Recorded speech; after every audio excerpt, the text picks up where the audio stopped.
The Paul Leslie Hour, helping people tell their stories. And now, your host, Paul Leslie. Hey, it's me. We're joined by a very special guest, Jenna Suru. She's a director, writer, producer, and actor. She has her own film company, Époque Films. We're going to be talking about a number of things. It's a great pleasure to have her with us. How are you doing? Great, I'm great, Paul. Thank you so much for having me. Thanks for being here. I think most stories are best from the beginning. If we were to watch a movie about your early days, what would the setting be? Oh, that'd be really exciting. Well, definitely it would start in Paris, where I actually started acting when I was really young. I was only 8 years old. And yeah, if I remember my childhood, I can remember a lot about Paris. Paris is so inspiring. It inspired me so much as an artist and as a person. So yeah, I was very lucky to grow up there. Were you always a lover of movies? Actually, yes. And it's great that you put it that way, because many people ask me, oh, how did it start? Like, how was it at the beginning? And what's really incredible is that I can't really quite remember the very beginning. As far as I remember, I've always been in love with movies and filmmaking. This is why I started acting so young. And yes, it's been my passion since the very beginning. What do you like most about filmmaking? There are so many things I love about filmmaking. I think the first main thing I love about it is that we have this privilege as filmmakers to tell stories. And it's so important, especially nowadays, when you want to bring change. It's such a big opportunity, and it's so exciting to have a voice and be able to actually bring change. Because obviously when, for instance, you've directed a movie or you've acted in this movie is going to have an audience. And the opportunity of reflecting the world and telling about the society is so important. It's not just exciting, actually. It really is a responsibility.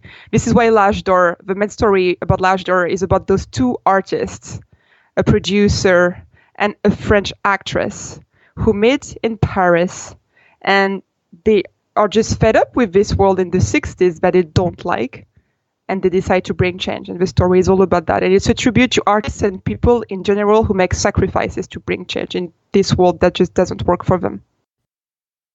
How did you come up with the idea of this story? I think, in a way, it's been a long time, that I've read the news. I've interviewed so many people that lived in the 60s, because all the movies set in the 60s and in 1970.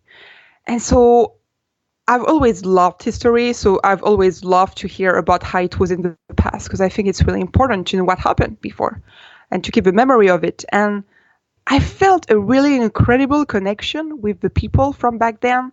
When they say that in the 60s, it was a lot about the music and about after the two world wars, how much they wanted change. Because after two world wars like those, how could you not want to? And I've just felt a strong connection, with, I think, many people right now. When you read the news, you feel there's so many things that just are not enough, that are just not good enough, and you want to bring change. And it really motivated me to make this movie happen, because they were really artists, as we know, in the 60s that made change happen.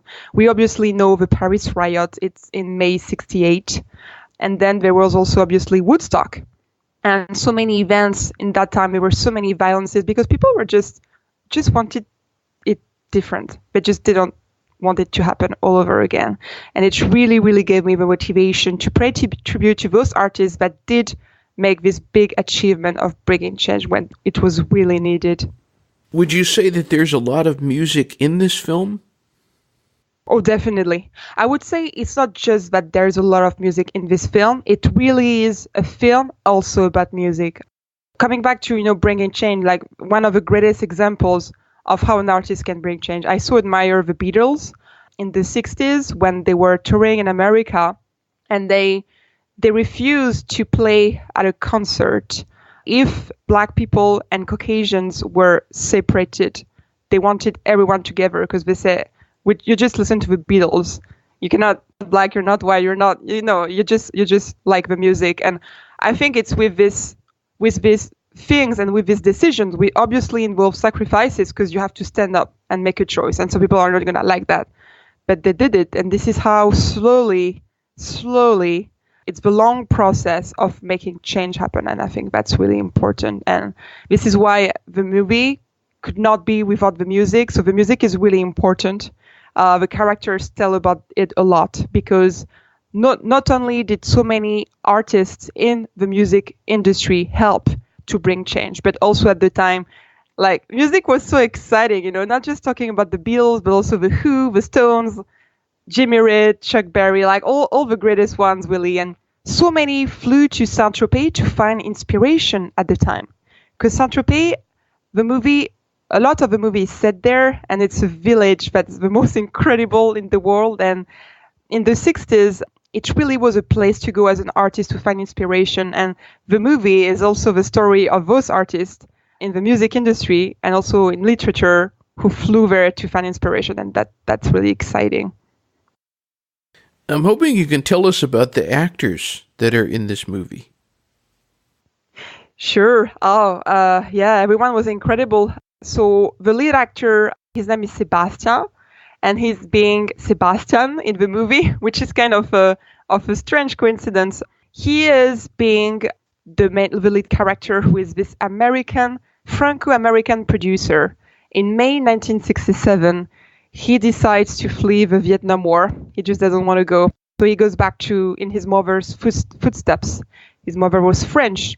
And you discover how he meets this French actress who's not feeling at ease in this world. She's extremely talented, but she plays in front of empty seats. And I'm the person who is being that actress in the movie. And together, they really share this opinion that they just can't stand the world they live in anymore. Not just because of the war, but also as a female, she's being very modern. She really wants to bring change. Like, she doesn't want just to stay in the kitchen, basically. She really wants to have a voice and make her heart known. And together, those two artists who are feeling kind of very, very lonely find each other, and together they really decide to make this artistic project together. They flee to Saint-Tropez, and this is where they try to make it happen and try to find a way to finally bring change. Maybe you can tell us about some of the locations that you used. Were there any that particularly stand out in your mind? Oh, absolutely. Thank you so much for talking about it, because the locations we shot in were absolutely stunning. There were more than 35 locations that we used. They were every single of them, my number one choice. So they were set in Paris, in and around Saint-Tropez in the south of France, and also a little bit in Los Angeles, in California. And all of them were incredible. We shot, for instance, where they shot God Created Women with Brigitte Bardot on the harbor. We shot right in this incredible bar called Le Bar du Sud on the harbor. We shot on all the beaches where they shot all these incredible movies in the 60s. We shot near the Eiffel Tower. We shot in this beautiful restaurant in Paris where they shot La Vie en Rose with Marion Cotillard. We rebuilt a whole Hollywood studio from the 60s. That was really exciting. We also even shot in a train from the 60s, like the real one, and a real station. And it was so incredible because not only was it extremely important to me as a director to show authenticity, because this movie really is a tribute and I really wanted every detail to look exactly as it was, so that people also that lived in the time can actually relate and say, yeah, this is exactly how it was. But also I think it's extremely important because for us as actors, and the crew, I think everyone felt it, like being in these extraordinary places, we really felt privileged. What would you say is the biggest thing you learned from making this movie? I think one of the biggest things I learned was how incredible it is to both direct and act at the same time, because I knew it was going to be a big, big challenge. Obviously, it's not for everyone. Like, for instance, if you're a method actor, it's not so easy to direct and then act because you're supposed to be in your character pretty much all the time. And I've learned so much from that process. There was so much I couldn't realize before and I realized after. Like, for instance, when you're both directing and lead acting, you're not only making everything come together with the film, not only do you relate to all the departments, obviously as a director, with costumes, hair and makeup, obviously actors, lighting, cinematography, music, everything. It's really exciting because you really make all those departments come together. And I really had this ambition for this film to recreate the 60s with the music and with Saint-Tropez, Paris, LA, and really recreate that artist who really don't feel at ease in this world. But I think what was really interesting is that then when you actually step inside the world you've created with this amazing team as an actor, you kind of feel it from a different layer. You really feel it from the inside, what you've created yourself with obviously all those talents, and we have the help of everyone and our partners. And it was very, very moving. And it was also really interesting to see how you can react. Like, for instance, instead of saying something to one of the actors on set, instead of just being explicit, I could just react as an actor during the shot. Like, instead of saying, oh, you should do this, well, I would do something during the scene to have that reaction. And it was really interesting to be able to really play with both sides. And I think I really realized during the shoot how much I could play with that and how much it could bring to the movie. What would you say your biggest source of inspiration is? I'm very lucky that I feel inspired pretty much all of the time. What inspired me to do this movie, I think first, obviously, all the greatest inspirations from the time. Because obviously, for instance, there are those icons like Brigitte Bardot, those movies like God Created Women or La Parisienne. There are so many movies made at the time. But I think what strongly, most incredibly inspired me was the village of Saint-Tropez and also Paris and also LA. The movie is also a tribute to cities, and you can feel that when you watch the film. Cities are very important to me. Those cities have inspired me so much. And taking the example of Saint-Tropez, it really is a special village. It still has that magic. Tropesians have been incredible because they really managed to keep that authenticity. Obviously, if you go in August, there are so many tourists, but if you go out in another time in the year, you would see like how much they kept the spirit. When I've first visited Saint-Tropez for location scout, I was just amazed by how people could be welcoming when they see that you're an artist and you're really trying to bring authenticity, to bring change, to broadcast a message. Like it just clicked. And just having a walk in Saint-Tropez is so inspiring. Like, you could feel not just the scenery, but you can actually feel. I could feel as an artist, all those artists that been there before, and for an inspiration, it's so special. And I think to a certain extent, it's also true with Paris in LA. All of our cities are very inspiring, and they really, really inspired me a lot for this film. Well, speaking of artists, I'm curious to know who were your biggest influences as a filmmaker. Well, I guess there were many. I was going to say maybe it's a bit outdated, but I don't think it's outdated at all. I love, all the Truffaut movies, Les 400 coups. All what he's been doing is really incredible. And I think he has such a powerful and great impact even on movies today. I quite admire also Damien Chazelle's work. I remember when I watched Whiplash for the first time and could definitely feel a connection. And La La Land is incredible. He's definitely a great, great Franco-American director with a lot of inspiration. And I can definitely, in a way, relate to his work. So he's definitely an inspiration too. And speaking of other artists, it's actually interesting because for my filmmaking, for my film work and my filmmaking, I'm not only inspired by filmmakers, I'm also inspired a lot by music. So obviously like the Beatles or the Stones. And this is why I also pay tribute to them specifically in the film. I'm also inspired by Monet, painters, literature. In terms of literature, I just love all the work from Victor Hugo and so many more. And it's actually interesting because reading and seeing paintings and also hearing music inspire me tremendously for my film writing and for my filmmaking. And I think it's good. This is also why maybe the film is so rich with music and with costumes. Like, it's so important as a director, I feel, when I really wanted to be able to have a real conversation with every department. Because when you're making a period drama happen, there's no way one detail can be get it away with. Like, for instance, in a modern shoot, maybe you can get away a little bit with hair and makeup. But for a period drama, if hair and makeup are not exactly as they're supposed to be, no one is going to believe it, and especially not the people they've lived back then. So I think it's really important for me to be inspired by very different arts. This is how I bring my knowledge to the film, and this is why its world becomes so rich in a way. What would you say is the greatest challenge you face as a filmmaker? Oh, definitely. There were many challenges, but the biggest I faced was directing, making this movie happen, L'Âge d'Or. Why? Because I wore so many hats. I was directing, I was the only producer, I wrote, and also I lead acted.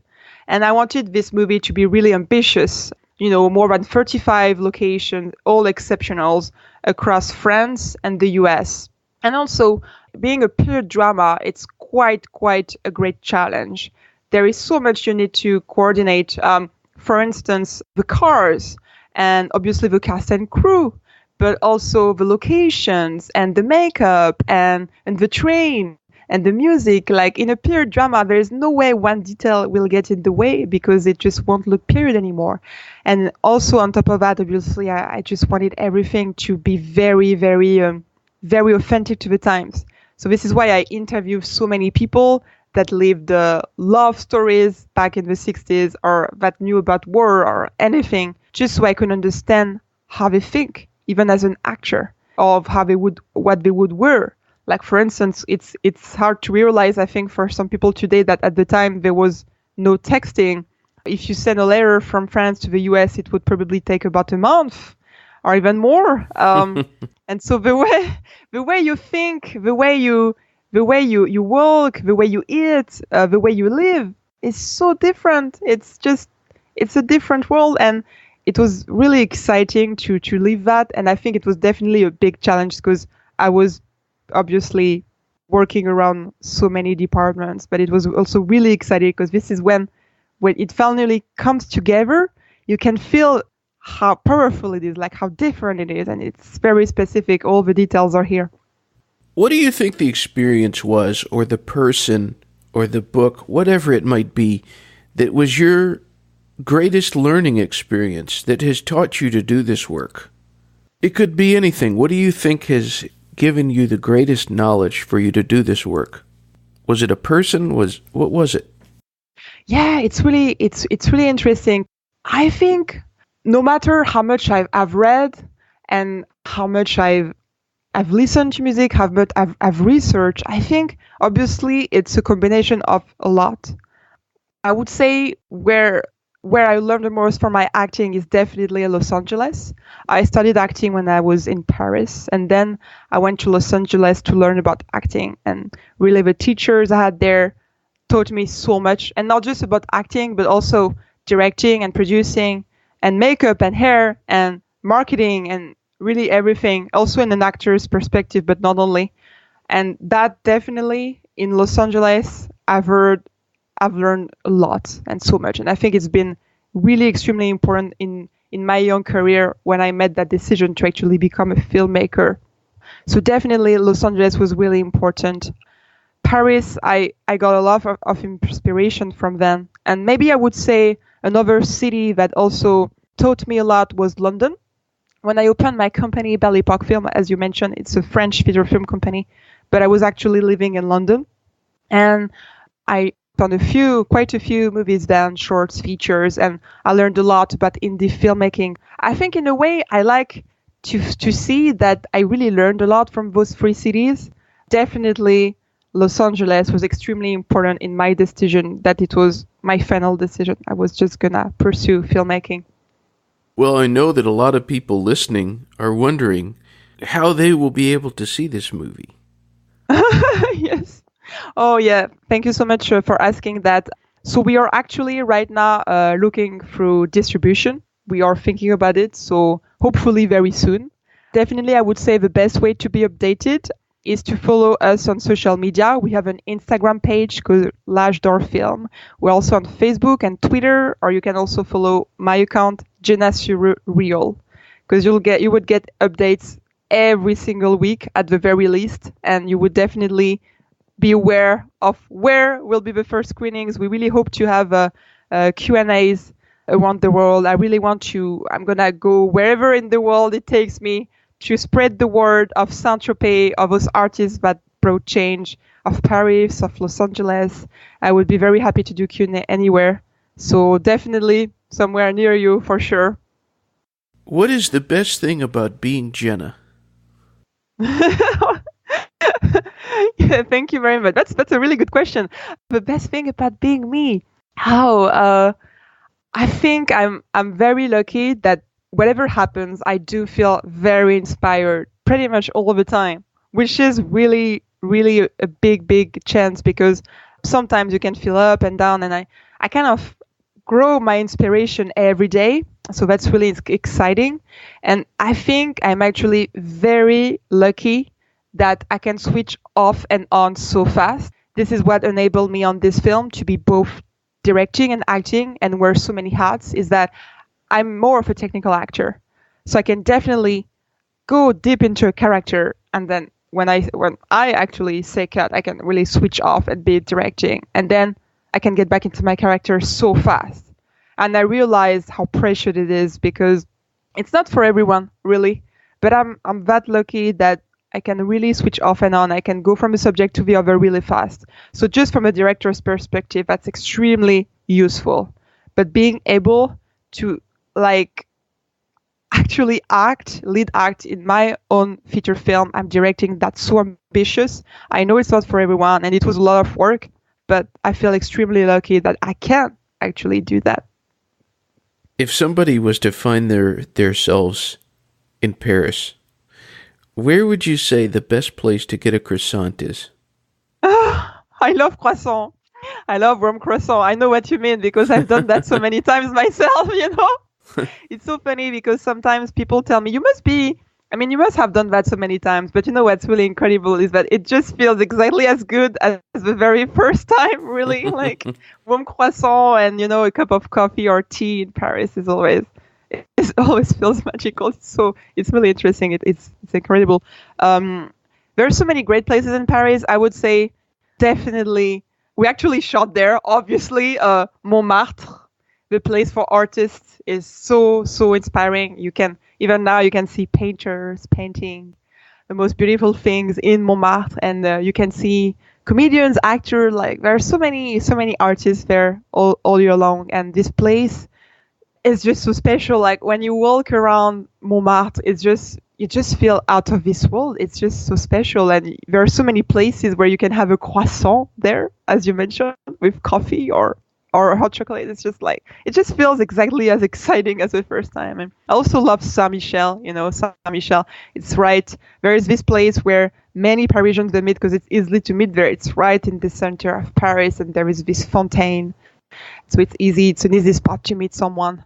And it's just along the Seine and Notre Dame Cathedral. So we also shot in those incredible places, which is, the cinematography is incredible, and it's just the most inspiring thing you can ever do, really. If somebody was to spend a day in Paris, what do you think the one thing they should do is? Just one day. Yeah, that would be tough, but what would you say they should do? If it's just one day, I would just say, just get lost in Paris. Because Paris, in a way, it's not small, but you can walk around Paris. You can walk, and I would say, if you have one day, what you should do probably is just you go somewhere, maybe Saint-Michel or Montmartre, somewhere around there, and you don't use a map, and you don't ask Parisians your way. Maybe they won't be so helpful, but you just look around. You walk along the Seine. The Seine is all along Paris. So you just walk along the Seine, and you watch people, and you watch things passing by. Like every way you can turn, you're gonna see something incredible and incredibly beautiful and historic and special. So I would definitely say, maybe starting somewhere in Montmartre or around Saint-Michel, and just walk along the Seine and just get lost and not try to think where you are. You won't get too far, but you can only get somewhere magical. I always like to let the guest take the stage at the end of the interview and just say whatever they want. You're in France and I'm in the United States, but we just don't know who's listening. What would you say to anybody who is tuned in? I would like to say to anybody right now who is waking up and turning on the TV or reading the newspapers or just opening, just looking at his or her smartphone and reading the news or by some way having access to news even when he or she doesn't even want to hear about it and think, Jesus Christ, what is this crazy world we live in? I want to say you're not alone for sure, but not only are you not alone, but you have a chance to make change happen. It feels so hard when you're not a politician, when you're not rich, when you feel you're basically nothing. But you should definitely watch the film because the film is about that. There were some tough times when I had to make the film, and when it was really hard, I would always think about all these things I want to change, and it would give me, that ambition and that passion back to make it happen. Because I know this film is extremely important. And the movie, L'Âge d'Or, really tells you about no matter how small you feel you are, you can make a big difference happen. So all the answers to that, most of the answers to that are in the movie. I guess a lot of that answers also are in ourselves. But I want to say it's not too late and we can all make a difference. We must make a difference. Well, Jenna, thank you very much for spending time with us. Thank you so much for having me. That was amazing. Thank you, Paul. My pleasure. All right. Well, until next time. Yeah, very soon, I hope. Thank you so much again. Thanks for listening. My pleasure. Thank you. Thank you. Merci. Bop, bop, deedly, bop, bop, ba-doo, bop, zee, bop, a doodly, not. Bakshiki, chacha, kuka, baza, luka, baza, neka, poka, kera, go, da, bop, doodlizan, but over dake, pati, yeah, zika, baka, puka, long gone, doodle, boo, goodbye.